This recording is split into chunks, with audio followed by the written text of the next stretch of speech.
We're diving into one of the most audacious crimes in British history. It's an incredible story of meticulous planning, one fatal mistake, and a single clue left behind on a simple board game that brought the whole thing crashing down. We're talking, of course, about the Great Train Robbery. Okay, so let's set the scene. It's the middle of the night, and a Royal Mail train is speeding through the English countryside, Glasgow to London. The driver, a guy named Jack Mills, sees something weird up ahead, a red signal at Sears Crossing. Now this is really unusual, right? Totally out of place for this time and this location, so he does what he asked to do. He hits the brakes, brings this massive train to a halt in the pitch black, and in doing so, he unknowingly sets the stage for the heist of the century. So, what was on that train? What could possibly be worth all this trouble? Well, get this. In today's money, the cash stuffed into those mailbags was worth a staggering £67 million. Just let that sink in. The stakes, they couldn't have been any higher. Look, a crime of this scale, it doesn't just happen by chance, right? This took serious precision, it took inside knowledge, and it took a big, experienced crew. So that's the real question, isn't it? How did they even know all that money was on that specific train, and how in the world did they manage to pull it off? Well, the answer starts with a little thing called intelligence. See, this wasn't just some random smash and grab. No. This entire operation was built on two absolutely critical tips that came from the inside. Right at the very heart of this whole plan was this mysterious figure.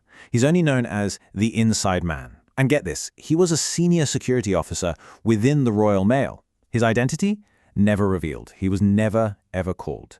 And he was the one who gave the gang literally everything they needed to know. So his first tip, absolutely crucial.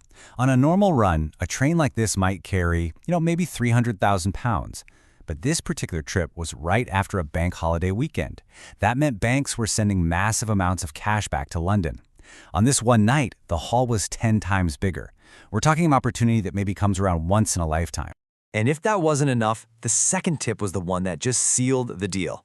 You see, the train's main high-value package coach, the one with all the modern security alarms, it was out for repairs.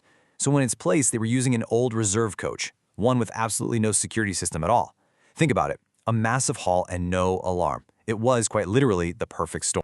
Okay, so with this golden intelligence in hand, the mastermind, a guy named Bruce Reynolds, starts assembling his crew. And this was like a criminal supergroup. He combined his own gang with the notorious South Coast Raiders, who actually had experience robbing trains. We're talking more than 15 guys, all experts in their field. And they had one very clear goal: get the money without firing a single shot. All right, now for the main event, the execution. The plan was honestly almost flawless, a real work of criminal genius. But, and this is a big but, as they were about to find out, the whole thing was going to be undone by one tiny, seemingly insignificant mistake. And at first, it went off like clockwork. 3 a.m., boom, they tamper with the signal using just a glove and a battery. Simple, right? When the driver, Jack Mills, gets out to see what's wrong, they ambush him. They then force the poor guy, who's now injured, to move the engine in the first two coaches about 1 kilometer down the track to this prearranged spot, Bridgego Bridge. And guess what's waiting there? Their getaway truck. The scale of what they were stealing was just immense. They had to form a human chain just to unload all 120 mailbags. And the total weight of all that cash? 2.5 tons. Just stop and think about that for a second. It's not just about the value, it's the sheer physical effort of moving that much weight, in the dark, with the clock ticking. So they get the truck loaded and they are ready to just vanish into the night. It's almost perfect. But right before they leave, one of the robbers turns to the captured train staff and gives them a warning. He says, "Don't try to get up for 30 minutes. Now this was supposed to guarantee a clean getaway, but it would turn out to be their single biggest mistake. So how? How could that one sentence possibly bring down this whole massive operation? Well, the answer is waiting for us at their hideout, and it involves a little clue they left behind while playing a game of Monopoly. You see, as soon as the train staff were free, they told the police exactly what the robber had said. For the investigators, this was like a gift. They did some quick math, figured out how far the gang could have driven in 30 minutes, and bam! They had a search radius of about 50 kilometers from the crime scene. The robbers' attempt to buy themselves time, it actually gave the police a map to find them.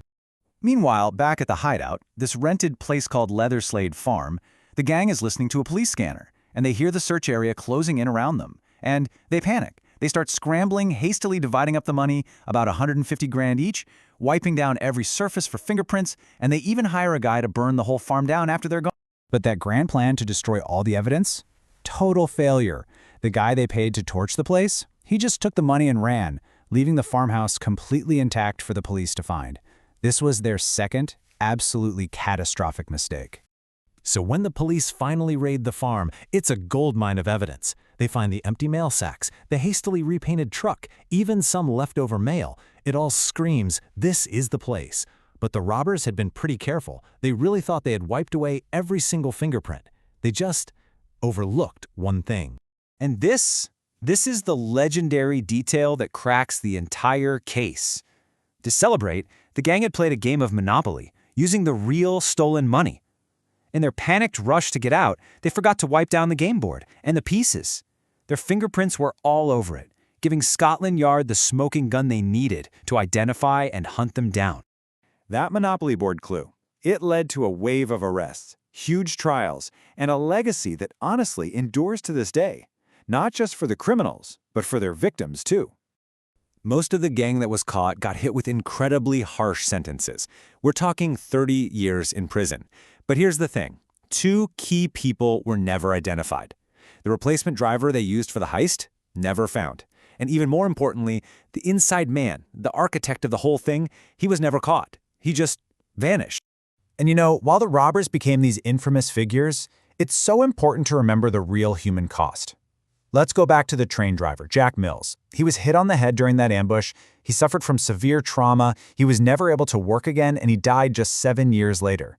For him, the robbery didn't just steal money, it stole his life. The crime even left a permanent mark on the actual landscape. To this day, that spot where the gang unloaded all that cash, Bridego Bridge, well, pretty much everyone just calls it Robbers Bridge.